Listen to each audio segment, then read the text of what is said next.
What is up, guys? Alp here, and welcome back to Alp Movies. Today I'm bringing you a series called My Favourite Films. It's basically a new series where I'm going to pick out the favourite films that I have from growing up, my recent favourite films, all that kind of stuff, the kind of films that I will go to and watch again and again and again, from guilty pleasures right through to modern and old classics.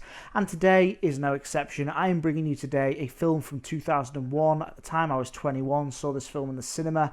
It is the original The Fast and the Furious, starring Paul Walker as Brian O'Connor and Vin Diesel as Dominic Toretto. Directed by Rob Cohen, who also directed the movie Triple X with Vin Diesel, and he also did the movie Stealth. So you get an idea of his kind of directing style. So think back to when the first Fast and the Furious came out. There's been a lot of sequels. We're up to number 6, which was recently released on the cinema. And the original Fast and the Furious came out, and it was about Brian O'Connor, who was an undercover cop who was trying to infiltrate a gang who were basically robbing trucks on the highway, these big 18-wheeler, big rig trucks. They were robbing them using high-powered, tuned cars, and they were pretty sure, the police, that it was the underground street racing scene. So Brian O'Connor is hooked up with a fucking gorgeous car, and he has to infiltrate the street racing scene to try and find out which of the different factions within the street racing scene are robbing these trucks.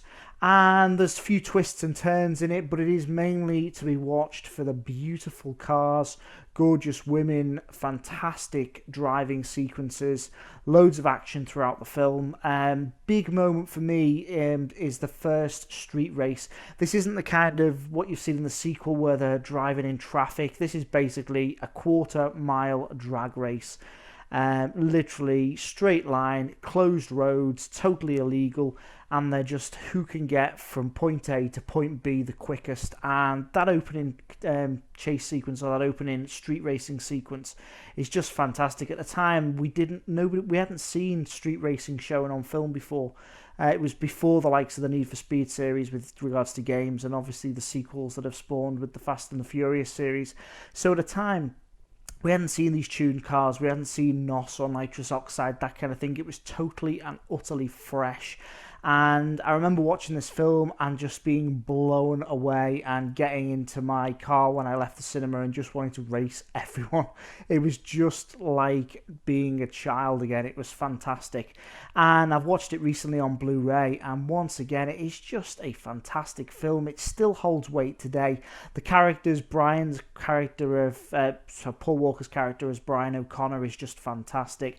Vin Diesel is now iconic as Dominic Toretto, just a big muscle-bound bruiser and massive car freak, just a fan of great muscle cars. And the whole tradition of the kind of Brian O'Connor being the tuner and Vin Diesel being the muscle car guy, and the two kind of different vehicles up against each other, runs right through the series. And it isn't a bad series. There's been some crap films, Too Fast, Too Furious. There's been some very good films. Fast 5 and Fast 6 were very decent, well-made films, as long as you take them for what they are. And this was the film that started it all off, guys. So if you get a chance, pick yourself up a copy of The Fast and the Furious, the original 2001 version, and check it out. I think you will be pleasantly surprised, and it definitely holds its own today. Apart from that, guys, please look after yourselves. Please like, sub, comment, and take care.